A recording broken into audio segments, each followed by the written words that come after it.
ఆయన cinema release అవుతున్నా సరే ఆయన థియేటర్లో ఆయన సినిమాని పక్క థియేటర్లు ఇచ్చుకున్నారు కానీ మా థియేటర్లు తీయలేదు ఆయన నాకు తెలుసు. చాలా థ్యాంక్స్ అండి అసలు అందరూ ఎంకరేజ్ చేసినందుకు. చాలా thank you very much sir Dil Raju garu. Cinema అంటే సినిమా మనుషులం అయ్యామని దిల్ రాజు గారు వచ్చాక ఓకే మేము ఇప్పుడు సినిమా తీసాము అలా ఫీలింగ్ వస్తుంది. ఇన్ని రోజులు మేమే ఆడుకునేటోళ్ళం స్టేజ్ మీద, నేను అజయ్ అశోక్ చీచా మేమే రావు రమేష్ గారు ఒక్కరు ఉండేవాళ్ళు మాకు. ఇప్పుడు దిల్ రాజు గారు వచ్చేసరికి కొంచెం ఫీల్ వస్తుంది, ప్రౌడ్ ఫీలింగ్ వస్తుంది. సో ఆయన సో ఎప్పుడు యాక్చువల్లీ ఫస్ట్ ఈవెంట్ నుంచి కూడా ట్రై చేస్తూ ఉన్నాము సార్ని పిలవడానికి. ఏదో వర్కౌట్ అవ్వట్లేదు. ఫైనల్గా మా సక్సెస్ అంతా అయ్యాక ఐ మీన్ ఇంతకన్నా బెస్ట్ టైం ఉండదు ఆయన రావడానికి. సో అండ్ సార్ ఉన్నప్పుడు అంటే యాక్చువల్లీ మేము చాలా చిన్న, కానీ ఏదో ఒక పెద్ద మనిషి ఒక మాట చెప్దాం అనుకుంటున్నా.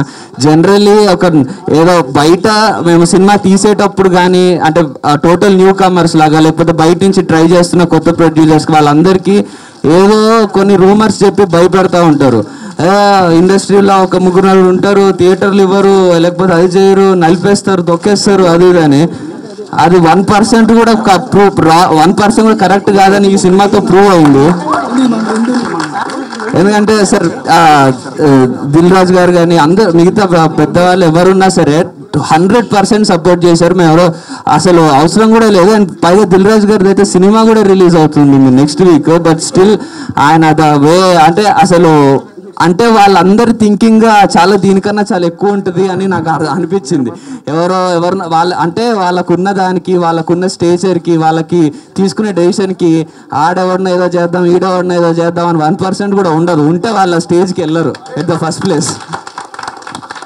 సో ఎవరన్నా కొత్త వాళ్ళు వచ్చి ఏమైనా ట్రై చేద్దాము, ఏమైనా డిఫరెంట్గా చేద్దాము, యాక్టర్ అవుదాము, డైరెక్టర్ అవుదాము, కొత్త ప్రొడ్యూసర్ అవుదాం అన్నప్పుడు మిగతా వాళ్ళు చెప్పే చెత్త మాటలు వినడం మానేయండి. తొక్కేస్తారు, నలిపేస్తారు, అవన్నీ ఏమీ జరగవు.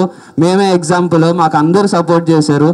సో మీ ప్రోడక్ట్ సరిగ్గా ఉండి, మీ ప్రోడక్ట్ సరిగ్గా ఐ మీన్ మూవీలో కంటెంట్ ఉంటే అందరూ సపోర్ట్ చేస్తారు. అండ్ ఆబ్వియస్లీ ఇప్పుడు సార్ లాంటి వాళ్ళకి కొత్త డైరెక్టర్, ఒక కొత్త హీరో వస్తే వాళ్ళకి యాక్చువల్లీ అడ్వాంటేజే ఉంటుంది. బికాస్ వాళ్ళకు కూడా I mean different movies sir produce చేయడానికి కానీ, డిఫరెంట్ హీరోస్తో చేయడానికి కానీ వాళ్ళకు కూడా స్కోప్ ఉంటుంది. అంటే ఇండైరెక్ట్గా నేను కూడా కమిట్ చేసుకుంటున్నాను ఇక్కడ. సార్ సో నువ్వే చెప్పావు. ఏంటండి వీడియో నచ్చిందా? అయితే ఓ లైక్ వేసుకోండి, లేదంటే ఓ కామెంట్ చేయండి. ఎప్పటికప్పుడు మా వీడియోస్ చూడాలంటే సబ్స్క్రైబ్ చేసుకోండి.